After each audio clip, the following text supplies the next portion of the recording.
You need to send me a new. There we go. Greetings and salutations. My apologies for being a couple of minutes late, and I will tell you why. Because just as I started, I pressed the go button on my other computer, and it failed totally. So I've had to switch that one down and start up on my Mac. So there we are. You can't trust technology. You know him. You love him. He is our very own theatre critic. He is Mr. Jonathan Baz. How are you, Russ, JB? You I'm okay? good. I'm good, sir. Had an excellent week, even notwithstanding a very, very disappointing morning this morning, sadly. Oh God, horrible. Indeed. And we're just this is what's always this was always going to happen. If you don't know what Jonathan's referring to, and I'm guessing it's what happened in Amsterdam. This is what they've been itching for. This is what they've wanted, and the useful idiots in the West have enabled this. 100%. Coming to a city near you soon. Oh, it'll be here. Yeah, it'll be here. This is what they want. But anyway, under this government, under this lot, I don't think they'll do anything. Don't forget, November is Islamophobia month. Yeah. Islamophobia. Let that sink in. Indeed. Right. Tell us what you got. Okay, well, it's been quite the week for all sorts of reasons. Yesterday was rather glorious. I spent yesterday lunchtime at the annual lunch of the Critics Circle. Oh, how fantastic! It was very lovely. I found myself bringing down the average age a bit, but to be fair, that's no great change from this fortnightly show. It was for those people watching in black and white. Russ just made a splendid gesture.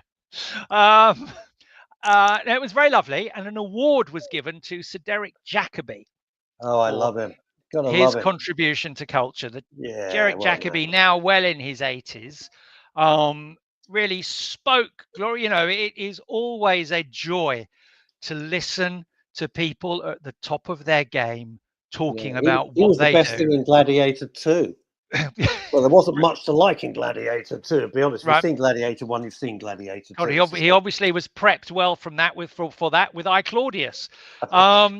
Claudius, and where in fact he revealed yesterday that in fact he only got the part in I Claudius because Ronnie Barker turned it down. No. There you go. There you go. God. There you go. Where did they hold this event? Because I love it when they find that. Well, yesterday it was at the National Liberal Club, down by Embankment. Is that where it is? Okay. Yes, down by Embankment, sort of the fine esteemed building. I won't speak for its politics today, but a fine, glorious building. Sir Derek really was in sparkling form. You're also sharing with the crowd that it was in the early 1980s when Irving Wardle in the Times reviewed a production of Cyrano de Bergerac that Derek, he was Derek then, but as Sir Derek was playing in, and Irving Wardle basically said, you know, there's a time and a place where the perfect, you know, actor comes along to play Cyrano de Bergerac. Derek Jacobi is not that actor. Jeez.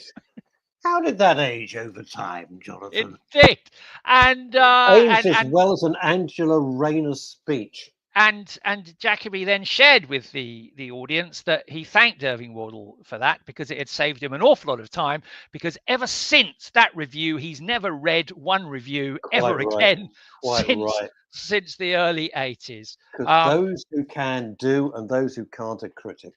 And the other, indeed, so true.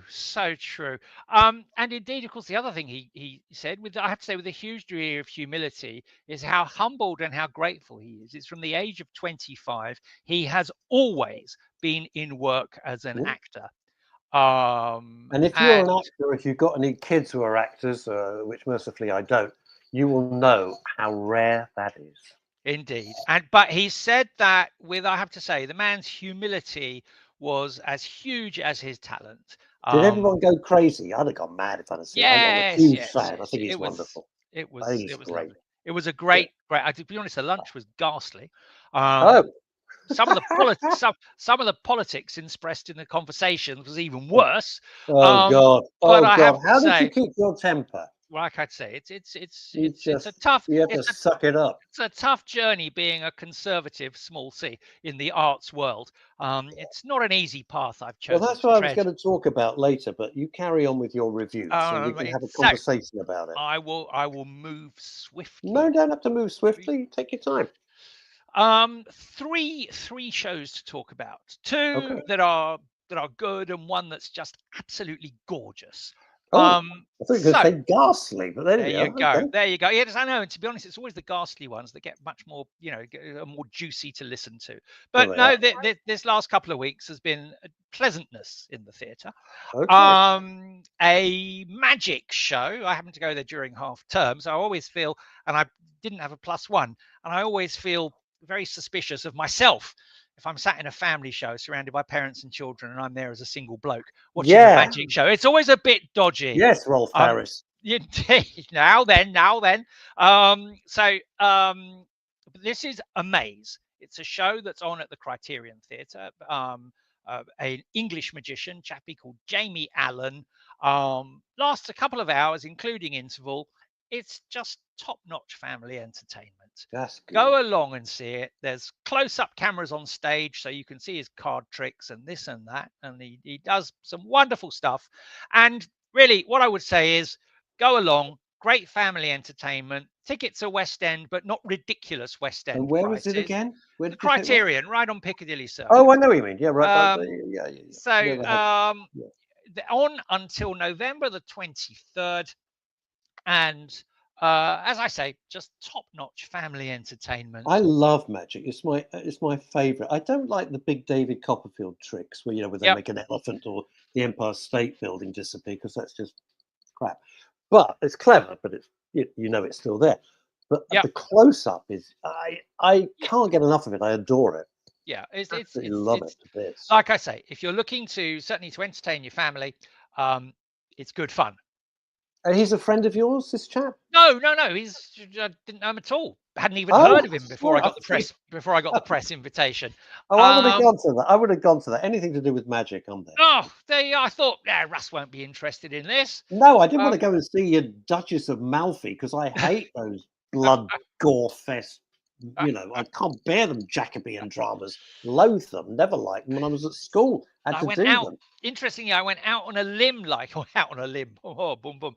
I went out on a limb liking Duchess of Malfi because so many of my colleagues and peers took a dislike to it. But interesting, on the tube, which I'm on all the time, on the Yes. tube, the posters, and it says, what's the name? Is it Jodie Whittaker? Jodie Whittaker. Jodie Whittaker. Oh, I don't know who she is. Of Doctor Who fame.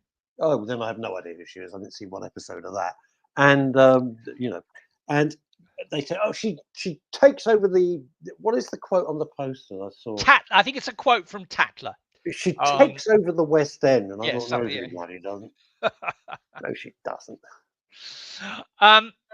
So, what else have I seen? Let me ask you a question. Let me ask you a question. It's a serious question. You saw the Duchess of Malfi sitting through. That's my idea of hell. I don't like that type of drama, but that's just me. You liked it. You gave it a positive review. What was it about the production that the others didn't like, and you thought, well, I did like it? I think other people didn't like the modernization that it had been subject to. Excuse me, I'm going to mute myself while I clear my throat. Lovely, thank God for that. We used to have on microphones, we never had them at Capital, they used to have in the BBC, cough buttons. You'd press a button and the mic would go. Thank you, Jonathan, for having the courtesy to do that. That's indeed. Very nice. So I'm now back with you. Unmuted, live and unleashed. Yeah, many people didn't like some would say, crass treatment of side aspects of the story that Zinni Harris, who's a writer that I've previously not loved. She's written and directed this version. Yeah, and a number of my peers felt Zinni was out of order in her outrageous interpretation of bits of the story. As I say, I enjoyed it. I found it quite accessible. She didn't hold it out as the Duchess of Malfi. She held Just it out called as Duchess, isn't it? the Duchess square brackets of Malfi. So we know where it's come from. But Yep. you know, I was prepared to say that I liked it. I felt it would give people a little bit of an introduction to the cultural backgrounds of the story. Hmm. Nice little reference, sadly, to the ghastliness of honor killings. Doesn't hurt to remind people of that particular ghastly aspect of life. Well, I don't think we're allowed to talk about it, are we? It's all Right. marvelous, apparently. Indeed. It's all fantastic. It's all Yep. great. Yes. Do what you like. Park on a double yellow line. Oh my God. Yep. Anyway, there you go. So what else? Dr. Strangelove. Oh, opened. you couldn't. I tell you, I know. Whatever. I have no idea what you're going to say. One, I can't stand Steve Coogan. I absolutely can't. I can't abide him. Just can't stand him.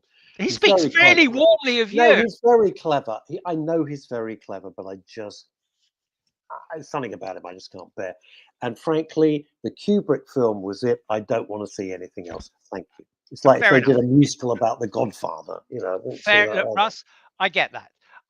It is not the outstanding screen to stage transformation that Back to the Future is, for example, which is a fantastic transformation of the movie. This is not fantastic must-see material, but I have to say it's bold. And Russ, I completely respect what you're saying. You know, for you, the movie is there. You don't need to see it on stage. I get that. You've seen the movie. Interestingly, I suspect that those people younger than us may well not have seen the movie. Absolutely right. Of course. And if it introduces a new generation of people to the saga, to Kubrick's anti-war message of the movie, then all likelihood a good thing. I was concerned as to how much Armando Iannucci, in particular, who's one of the co-writers, would have made it a woke fest. Yeah, I was waiting and for reassuringly, it wasn't. Oh, thank God. So you know, it's politics. Listening, fairly and squarely anti-war. War is bad, which is no bad thing. You know, nuclear weapons have a role as a deterrent, but sadly, as a weapon you of don't mass want destruction. one on your head. Yes, indeed. You don't want one dropped on Leicester Square and hope for the best. I mean, it's not going to work like that, is it? Quite. So it's Steve Coogan in the movie. You may recall Peter Sellers as the driving force of the movie plays three characters. He plays the President of the United States. Gentlemen, we can't fight in here. It's the war room. Good Lord. Gosh, I can't do that. I cannot quote Dr. Strangelove. Coogan plays the President of the United States. The other great quote, when he's about to be arrested, he goes, "You know, I'm going to report you to the Coca-Cola Company."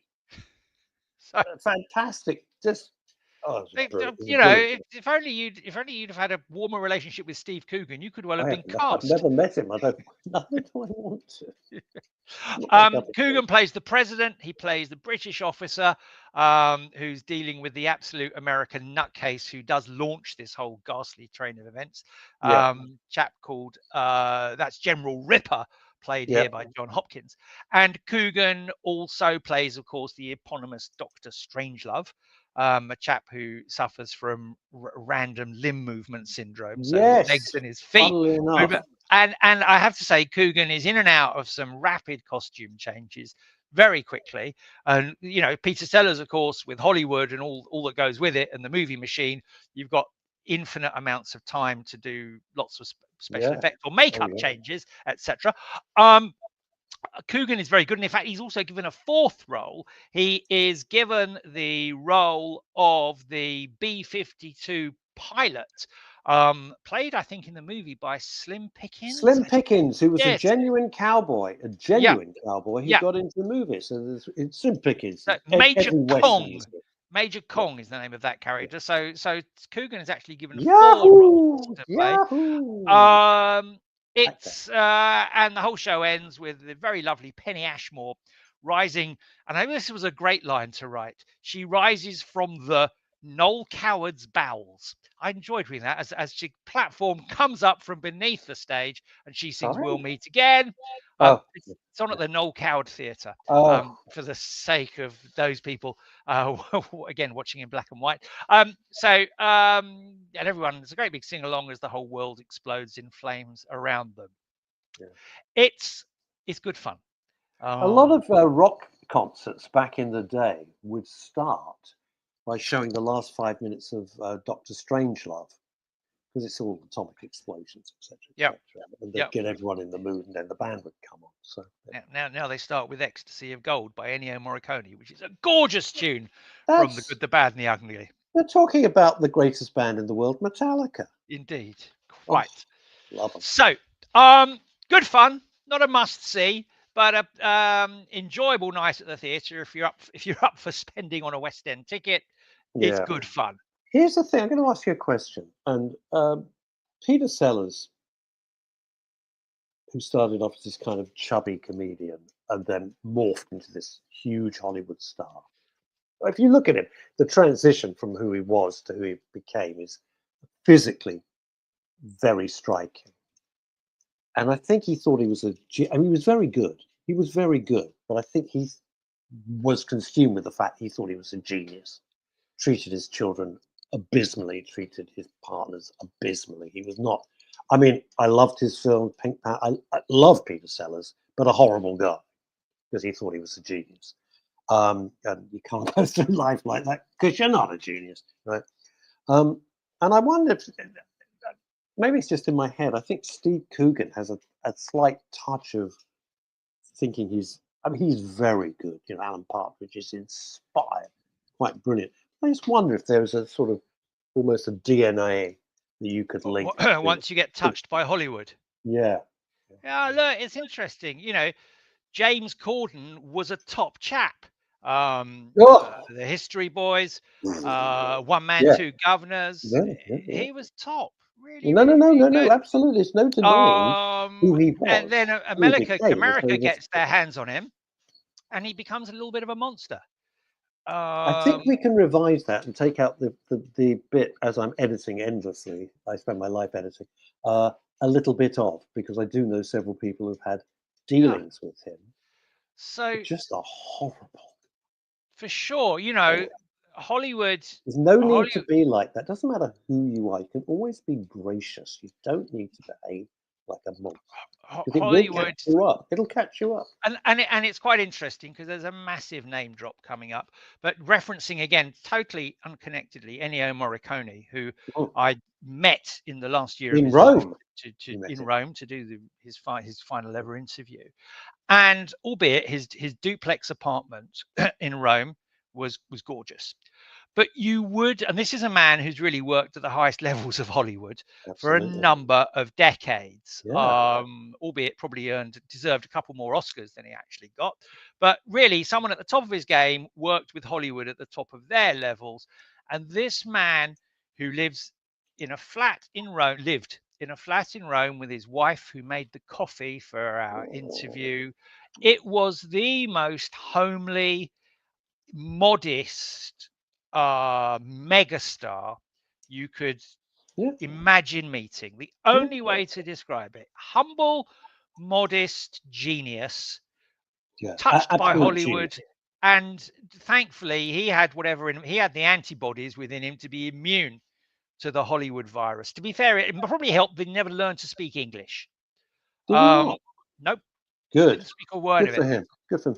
I mean, what Um, a gigantic. It seems sort of an inverse proportion between the talent that you have sometimes and the ego that you have. There he is. Sometimes, indeed, And yeah. sometimes you meet people, you go, you can't really act your way out of a paper bag, and you've got the ego and the rest, you know, the entourage of this I crap. mean, once upon a time in the West, which is one of my Oh, favorite of his yes, scores, yes, he yes. wrote that music based entirely on the script in pre-production before any of the photography, any of the film was actually shot. He'd Wow, read the script, wow. wrote the music, and really only tinkered with it slightly once things were being put together.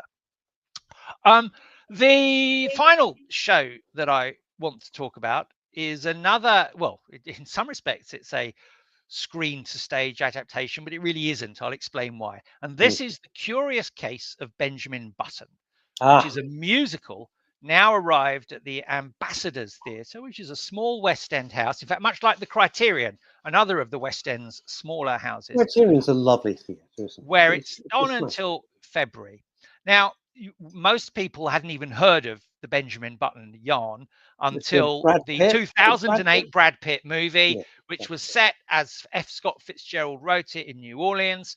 And of course, with the magic of Hollywood and CGI and makeup, etc., you know, you have this tiny baby born as a wizened old man, and who gradually through the story, as we all know, becomes younger and younger and younger until 70 years later he's born as a man of 70, and of course his life ends when he's an infant of 00 hours old, you know, at the moment of his birth. At that point he dies, and of course everyone around him is on the normal life cycle of life, aging, as of course he is growing more youthful.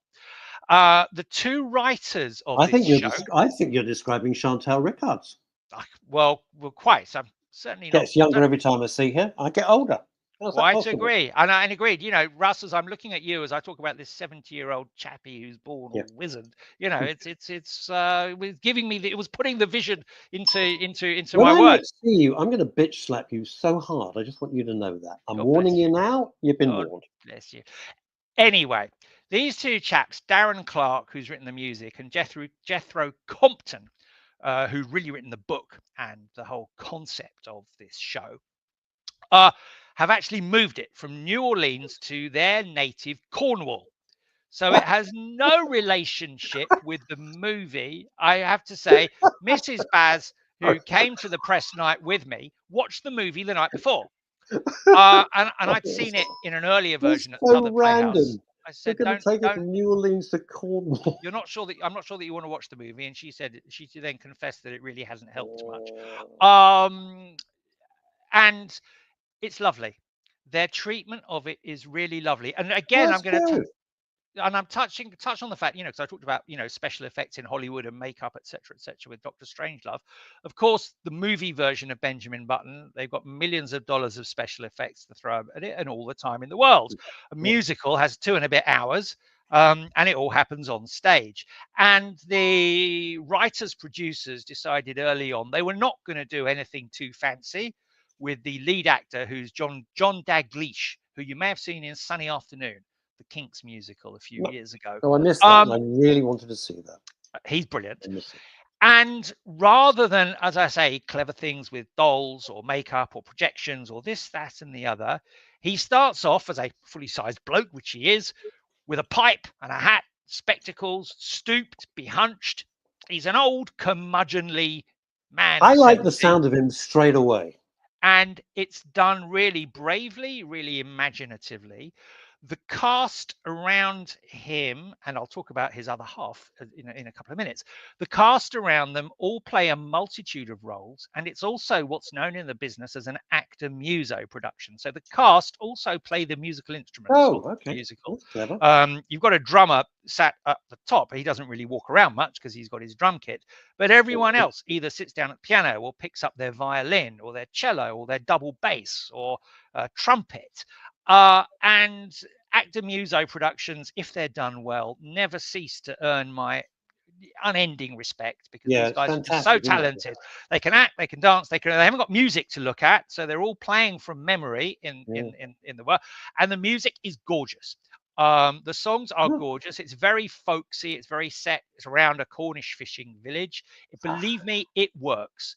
Translating the story from New Orleans to Cornwall works. The love interest opposite Benjamin Button is his love of his life, a woman called Eloin, played here by Claire Foster. Claire Foster is amazing. Why do I know the name? You're going to tell me. Possibly Merrily We Roll Along, if you ever saw that a few years ago. She's one of the hidden gems of musical theatre. She's been around, it's only for a modest number of years. She is a genius. She takes this girl, Eloin, from when she is a more coquettish teenager, taking her through young adulthood, middle age, and ultimately onto senior years and end of life.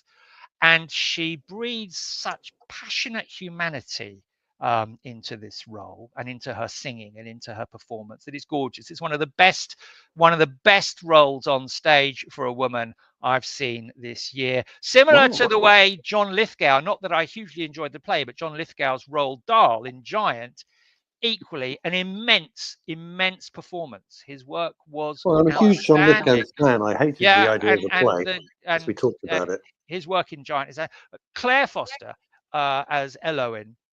She is as lovely as the complexity that John Dalglish brings to the stage as Benjamin. And of course, as the second half plays out and he's getting noticeably younger and everyone around him's getting older and encounters all sorts of tragic disbelief and people think he's a freak, etc., which of course he is. Oddly enough, the humanity is lovely. I might have shed a tear. I've seen this show a couple of times before.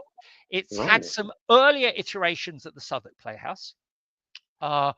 First once when it needed a lot of work, then again last year, which is broadly the version that we're now seeing now in the West End for the first time, which was just lovely.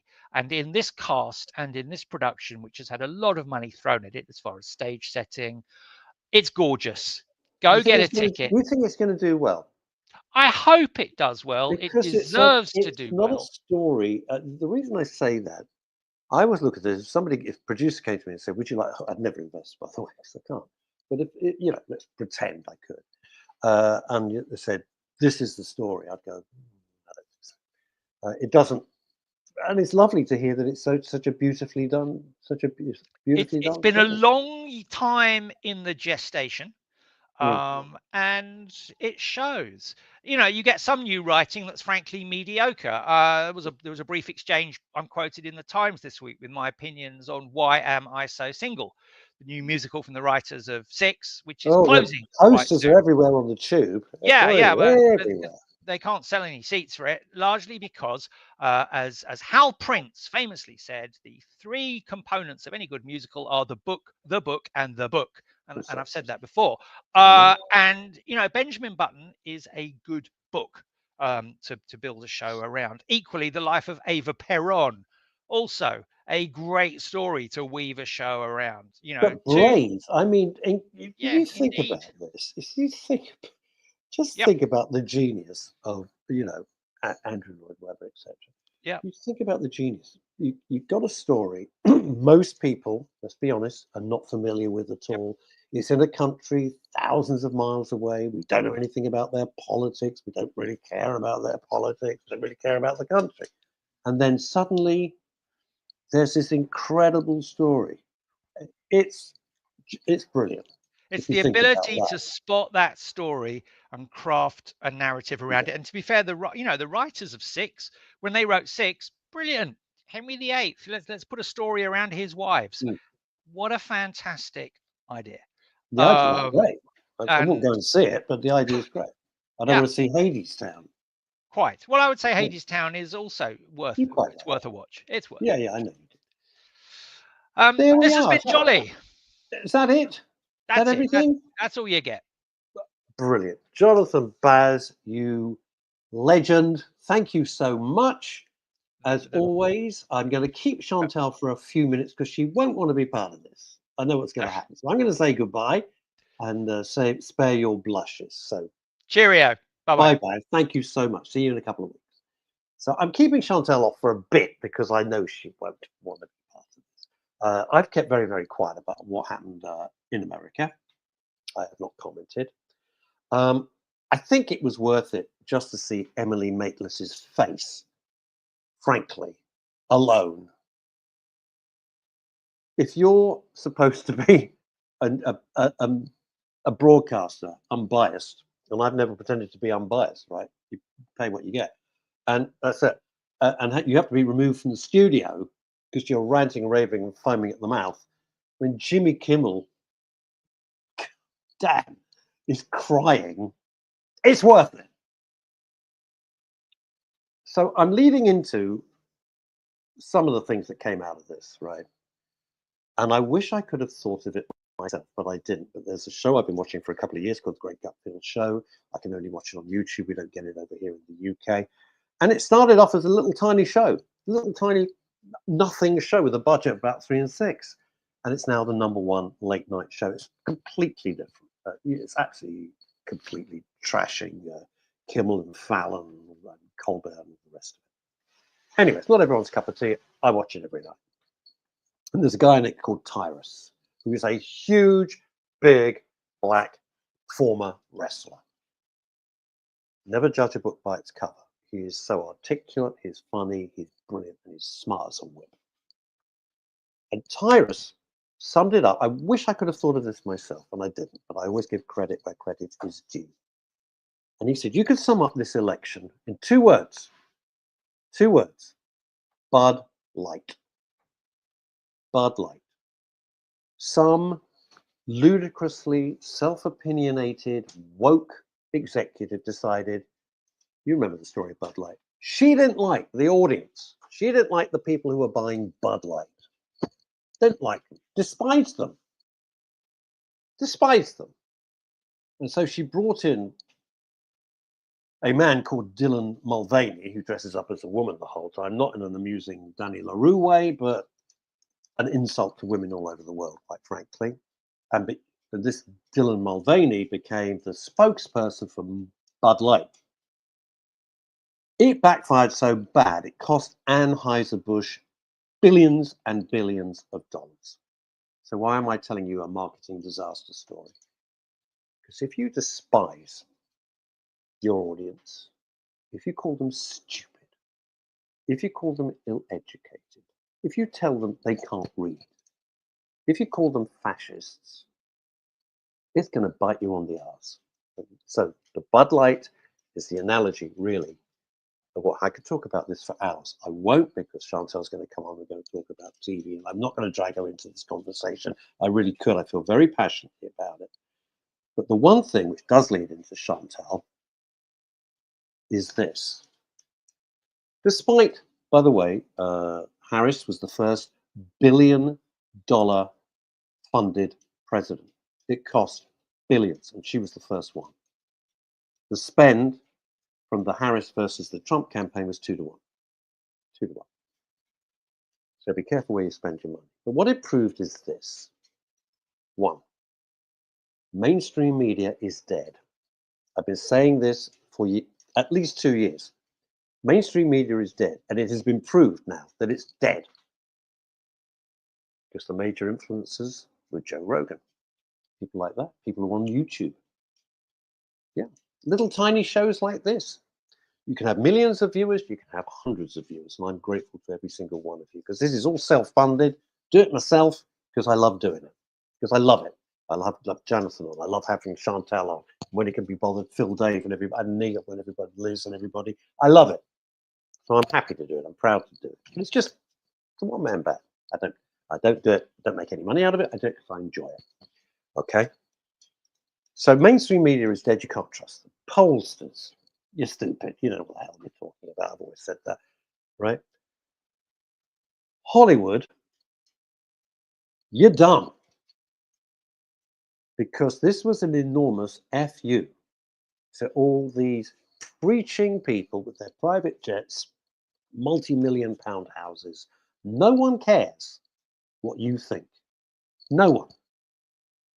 They can pay Beyonce $10 million to turn up for 5 minutes. No one cares. Stick to your singing.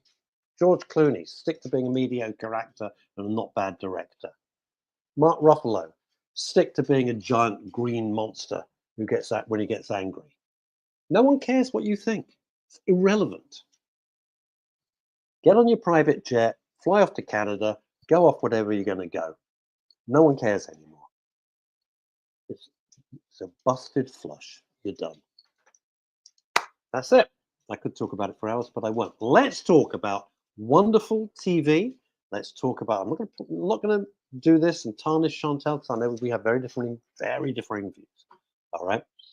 But let's talk about TV. Let's talk about movies with the one, the only Chantal Rickards. Hello, hello, hello, hello. Oh, hello. Have you had a little haircut? Have you had a little trim? A little what? Trim. Have you had a little trim? Trim? No, I haven't had a little trim. No. Okay. Every week, there's another. Just fabulous. No, Just fabulous. Anyway, there we are. What we got going? just Okay. minding my own business, working away in my office all week, and I'm getting jobs done, getting stuff done this week. Do you need counselling? The Guardian, this is not a joke, offering counselling services. Get over it. Any counselling services. I mean, And honestly, this has to be said. I don't know who this is. Facebook user Chantal looks so beautiful. The annoying thing is in the flesh, she's even more beautiful. I mean, I say it. get out of here. You are ridiculous. No, I'm not. Everybody I know, everybody, and it doesn't matter if it's a man or a woman, because there are only two sexes. Get over it. Right? It doesn't matter. And by the way, you're finished with all that crap. That's done. We're done with that rubbish, right? Everyone says, Chantal. What? And they go, and they kind of almost strangers if I'm having a meeting. Oh, we watched the show. That's Chantal. Everybody says it. So it's not just, you know. Oh, dear. Big fans. Anyway, get over it, because that's how they think of you. So, late to the only party. thing to say about the election. Mr. Late to the party. Mr. Late to the party. Yeah, Mr. you were late to the party. Yes. 3 seasons in, only just started watching it this week. You Yes. mentioned it before. Can't recommend it highly enough. The Lincoln Lawyer. Thank you. It's good. Thank you to my lovely friend who introduced me to it as well. Yeah. You, the Lincoln Lawyer. What a terrific show. Yeah, based On on Netflix. James Connolly. was it Connolly? Oh, it was Yes, Connolly. Connolly. Michael Connolly. Michael Connolly. Michael Connolly. Yeah. I was thinking, was it David Baldacci? But no, it wasn't. No. Are you sure it was David Baldacci? No, I promise you it's Connolly. I promise you. The credits come up. Yeah. Okay. Right. Anyway, Michael it's Connolly. good. I haven't seen it since the first series, but Oh, wow. Well, I'm it's seeing it in reverse order for reasons it doesn't matter why. And I've binge watched series 3, which was fantastic. okay, good. Well, I might have to go It's back to it. great. It's just so good. So thank you for that. Very Mark, pleased to hear that. Bravo. And I also took your advice. Again, I took your advice. See, I listen. I listen to people that I admire. And you said, give a go to the Chelsea Detective. I started watching that last night. Yeah. I watched the first 2 episodes. I thought it was very nice. It's not that. It's very nice. I think that's a Very really. nice. It's not like fabulous, but it's very, very watchable. He's very nice. And I love the settings because you and I know every single road in every shot. We go, I know that shop. I know that street. So it's a bit of a treat. No, we know the restaurants even because Everywhere they go, pop in there. It's quite fun from that viewpoint. If you watching in America or Spain or France or Germany at the moment, it's irrelevant. It's like when we watch LA. Well, not for Chantal, because she knows how to know that one. Okay. But it is London at its best. I mean, Chelsea is a great bit of London, and down by the river looks fantastic. Yeah, it's beautiful there. You got the river views. Now, are we allowed to talk about Gladiator? No. We can't talk about it, but forget it. Right, moving on. We're going to talk about Gladiator next Friday. Next Friday. It comes out next Friday. Okay. So there's no point in this. I don't know who Facebook user is because because they're probably watching on one of my other channels, but it says this is about you. She's stylish and very feminine. Boom. There you go. Enough already. Okay, moving on. Right. So we will talk about Gladiator 2 next Friday. Next Friday we are embargoed, which is fair enough. I mean, you know, I suppose if Chantal is kind enough to invite me to a BAFTA, there are certain rules, and of course I will. Well, it's not that so much. It's simply not out there in the cinema. So in a way, talking about it a week early is a bit pointless. If we talk about it from next Friday and people actually think, okay, I'll go and try it out, it's there in the cinema for them to do it. Yeah. So, previews that are too previous, as it were, are totally pointless. Yes. Anyway, so I'm going to take us back because you and I are children of the 60s, 70s, and 80s. I wish I was a child in the 80s, but go on. Well, we were not quite children. I think we've just grown out of our childhood years. But I haven't, but anyway. I do remember. I get the more childish I think. I do remember going to see a film that my mum didn't want me to see, and I wasn't quite sure why she didn't want me to see it. back in 1973 because I think Vampire Lovers. No, I think she thought it was going to be violent.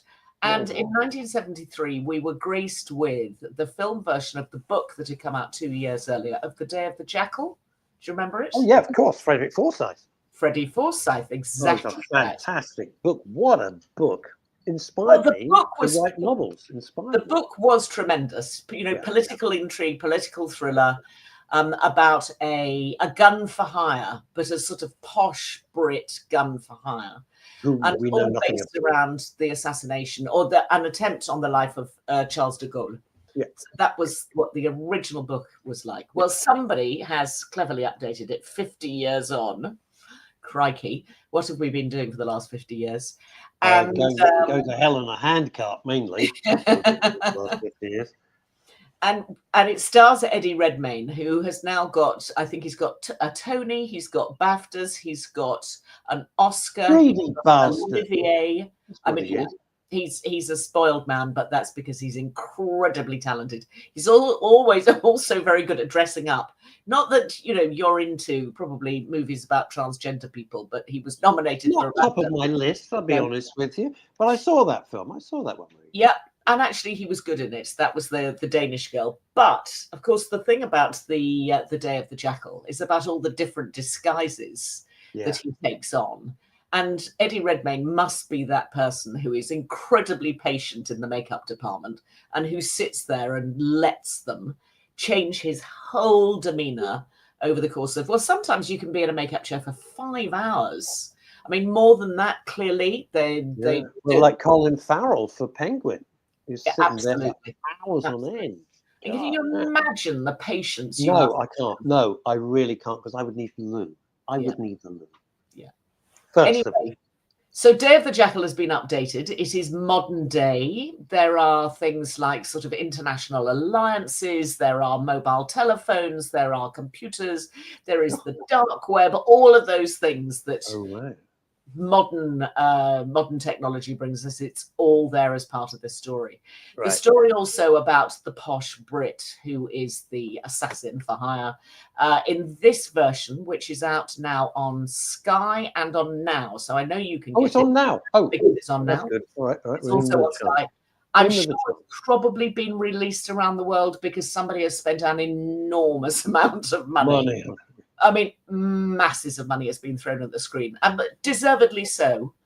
Lashana Lynch is the MI6 girl who thinks that she knows how to identify and track down this assassin. So she plays the sort of the British end. She's M. She's M, really. She's Judi Dench. Let's be honest. She's the cat and the mouse, or she's the cat and he's the mouse. But anyway, the opening, well, I've seen 2 episodes. 5 are out there.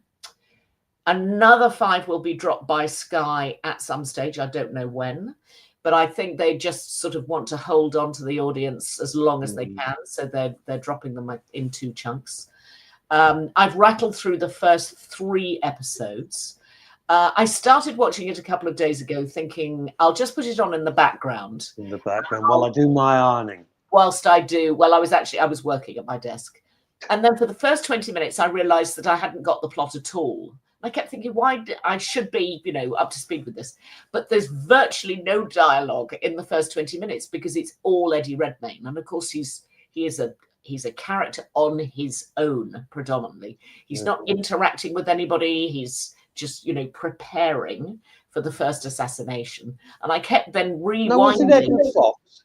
Was it Edward Fox? It was Edward Fox. Very good. He was fantastic. He was fabulous. Yeah, he was. So anyway, I had to keep replaying the first 20 minutes. And then I sort of gave up trying to do something else. And I thought, no, I've got to concentrate on this. And actually, the pictures are wonderful. It's very well shot. It's pacey. It's interesting. It does feel a bit sort of European in a way that sometimes you realize it doesn't feel super British and it doesn't feel super American. It feels as though it's slightly lost in somewhere in the European hinterland because you're rushing around from country to country to country to country. I have a problem with those.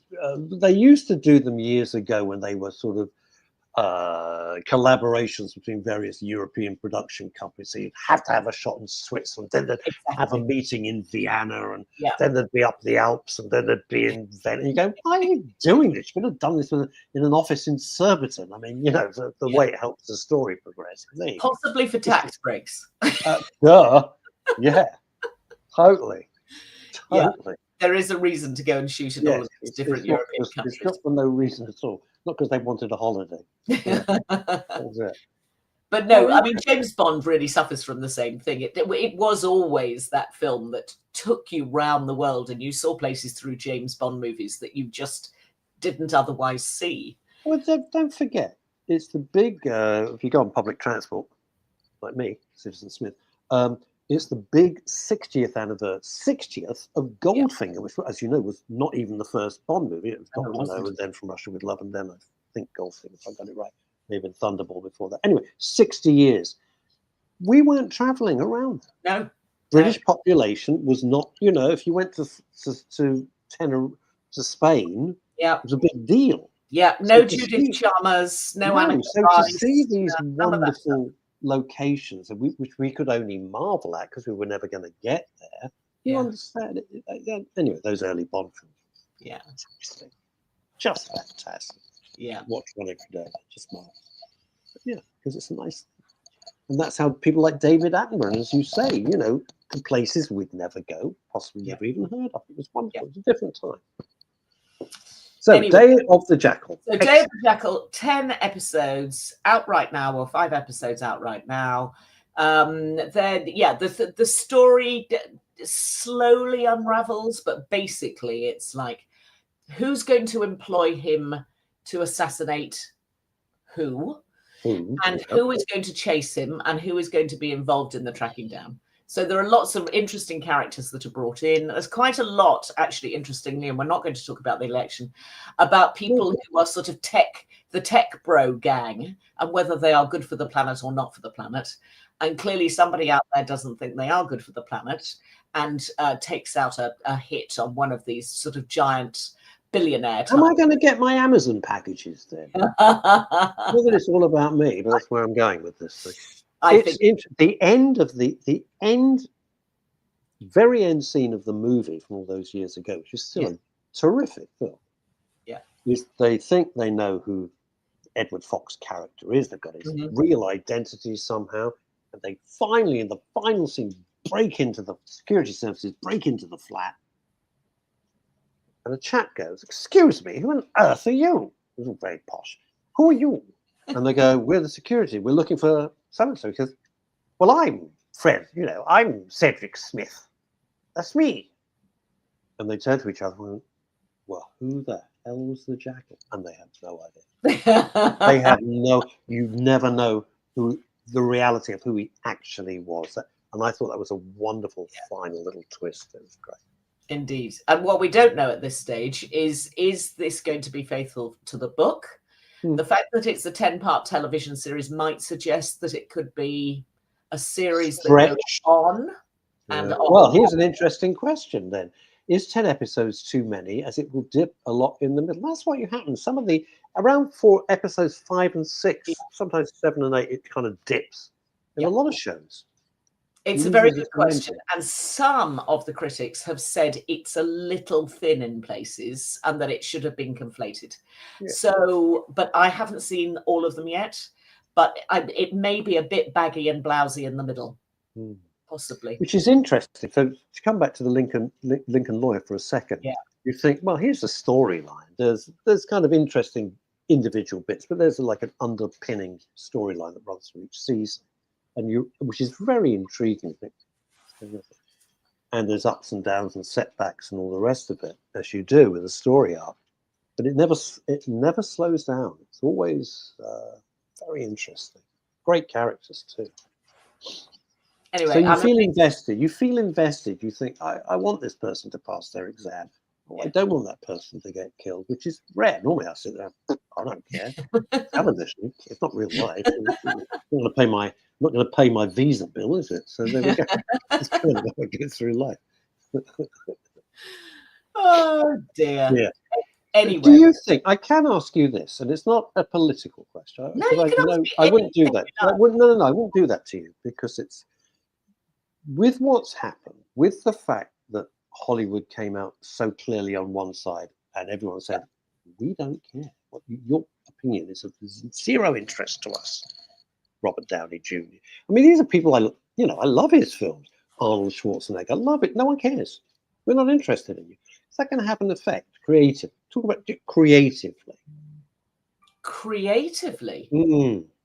No, I doubt it. I think most people sort of understand that Hollywood is a more democratic place. Well, I mean, California in general is a more Democrat part of the world. I don't think it'll have that much effect on anything or anybody, to be honest. All right, then I'll put in a slightly wider question, which only you could answer, because it's your expertise. There has been, and we can't deny it, to use the old-fashioned word, a woke agenda. And the woke agenda has permeated through so much of Hollywood. And they go, why are the films tanking? Well, they're tanking because they're garbage. And you're just selling us a message, and you're giving us a message, and all men are terrible. It's like, oh, come on, stop this. Just tell us a story. That's all we want to do. The lights go down, the curtains open, the screens are there. Tell us a story. That's what you need to do. So do you think that's going to change the writing? Well, but that's no different to any fashion in the film space or any in the book space. Sometimes it'll be the year of rom-coms, sometimes it'll be the year of thrillers, sometimes it'll be the year of horror. And sometimes it'll be lots of films where you've got something about transgender, or you've got something about women's empowerment, and a lot of that follows what goes on in the world, quite simply. So, I mean, there are always fashions, Russ, and the fashions will change. And next year it might all be, big blockbuster movies that are all, based on Transformer characters, I haven't got a clue. No. But and the thing is, you know what? You've just summed it up. Neither have they. I honestly believe. I know you think, what do you know? You don't write films. No, I don't. I don't produce films. No, I don't. But you look at this and you think, Bud Light, you are so, in some cases, you see a film, you think you are so out of touch with the audience. The audience is not interested in this. You're interested. I don't mean you. I mean you in your Hollywood office, you're interested in it. And the person sitting in Ohio or Cincinnati or in a farm belt, not interested at all. Could care less. Certainly there was a massive over-proliferation of films about women in the workplace and the abuse of male bosses and things like that, following on from Me Too. But that seems to have died down, to be honest. I don't feel as though that tub thumping's been going on in the last year or so, but clearly prior to that, it was a big deal for 3 or 4 years.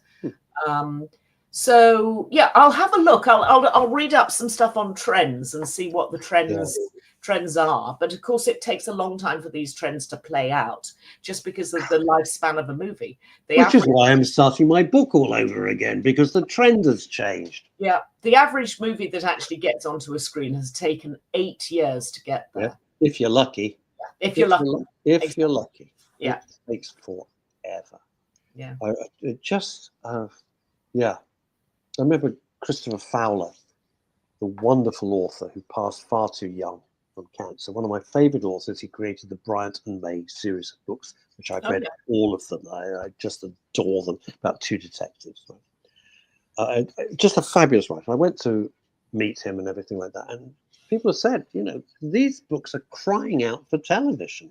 Oh, They're really? so television. You could see it. And he said, well, we've been trying for 10 years. Wow. And I went, oh.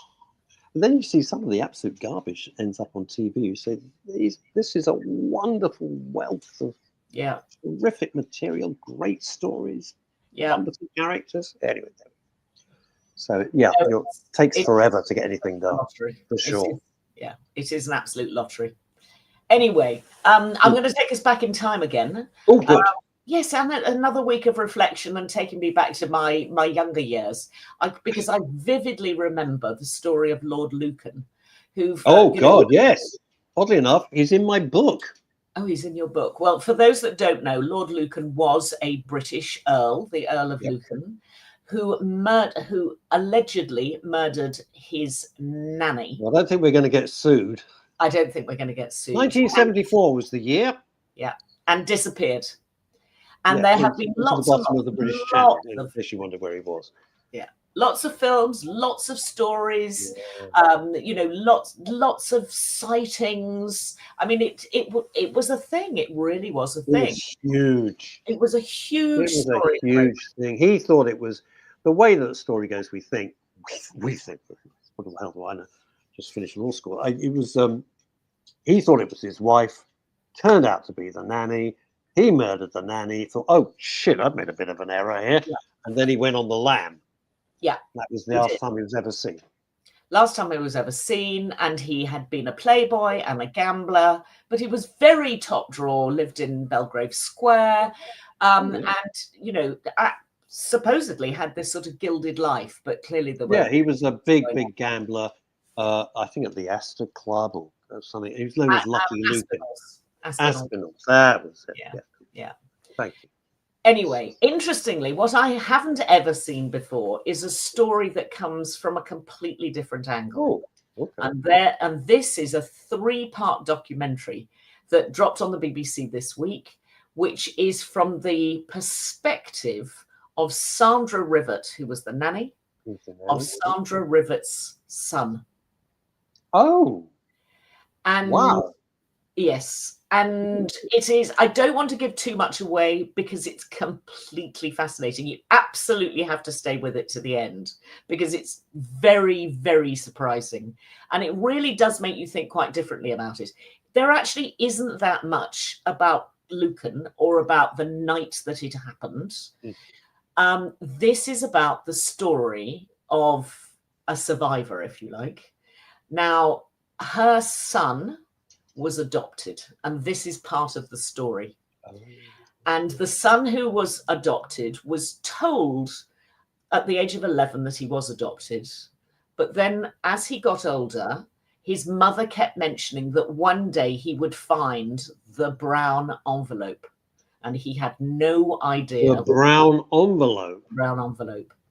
And it wasn't until after his mother's death that he discovered the brown envelope, and inside it were the details of who his parents were. And this person, it's a great story. It's an absolutely great story. There's so much going on in it that is very surprising. Good. This is good. Can I get it on iPlayer? Yeah. It's on BBC. It's on, so it'll be on iPlayer. This guy teams up with a British journalist called Glenn Campbell, who's a British investigative journalist that you've probably seen. How many people around the world watching this show suddenly started singing Wichita Lineman? It's not the Wichita Linesman. I am a lineman for the county. Love Glenn Campbell. Anyway, the story goes from sort of Hampshire to London to Australia, and a lot of the sort of back end of the documentary ends up in Australia, and it's just gobsmacking in so many ways. But it's also the story of people who were left behind and what happened to those people who were left behind. And I'm not going to tell you what happens at the end because you're going to have to watch it to find out. So, but it's definitely... bet Lord Lucan steps from behind a kookaburra bush and goes, I've been here all the time. And you're just guessing? Hi, everybody. Yeah. I'm at the bottom of the channel with a bullet in my head. I'm really here. There was a whole thing because he was part of that polo crowd and everything, and they all thought the gang had got him out to South Africa at the time. And they well, he wasn't in London, that's for damn sure. I mean, they may have hidden him for a day or two, but he had to get out of town pretty damn fast. And I've seen a lot of documentaries. It's a fascinating case because it was one of the last sort of real. Let's see if this resonates with you, Chantal. It's one of the last kind of real Agatha Christie type high society, what the heck's going on There was, although at the same time, maybe a little bit later, there was the story of the British MP called John Stonehouse, if you remember. Oh God, the man who was the post office. He was the minister for the post office. Minister for the post office. And they found his clothes on the beach, Reginald Perrin. They found his clothes on the beach. Yes, they did. Yeah. And then I think, he turned up later, didn't he? Oh, yes, he turned up. Yes. He hadn't killed himself at all. Right. Hey, everyone's going to be fooled by this, right? You know, if you judge my life from piles of clothes, clearly I've walked into the water, walked into the Thames or something. No, I've just got a pile of clothes. That's how it was. Yeah, it was a rotten deception, let's face it. But anyway. Absolute rubbish. I think with him, there was a mistress floating about, and there was poor old Mrs. Stonehouse who got left behind. It was a complete messy story. These things are never good.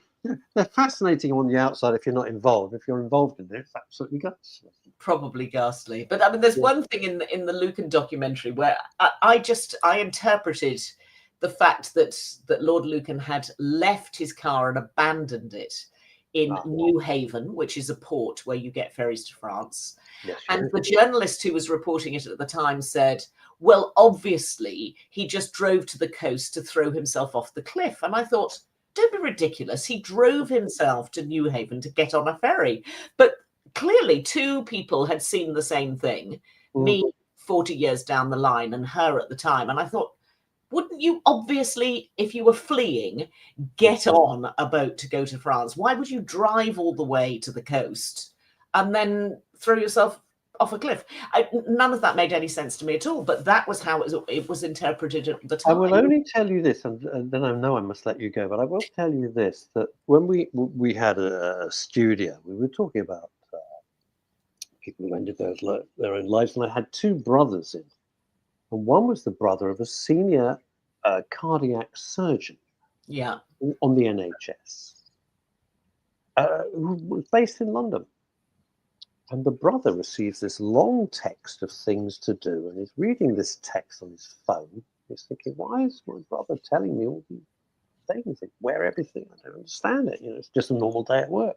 Yeah. And it ends with, by the way, I'm at Beachy Head.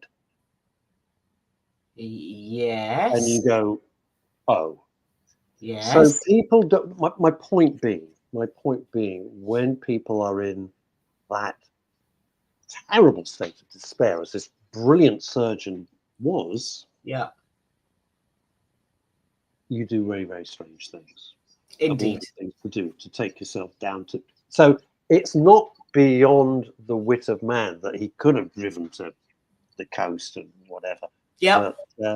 It's you know, stories are great, and then you meet people with the real life stories, and you think, oh my God, that's so much more interesting and so much more resonating as well. So anyway, I think the version I saw, that he was driving everybody mad, and they shot him in the middle of the channel, and that was the end of that. Yeah. I wonder if we'll ever really know. It was a very, very, well, you're never going to know. You're never going to know. That's the great thing. Chantal, bless you. And the Lucan thing's on BBC. You can get it on the iPlayer. Indeed. Day of the Jackal, you can get it on Sky or Now, which is great. Marvellous. Thank you so, so much. As always, I will see you next week with a fair week. Have a happy weekend. Chantal, and to you, Chantal Rickards OBE. And that, ladies and gentlemen, is it for another. What a week it has been.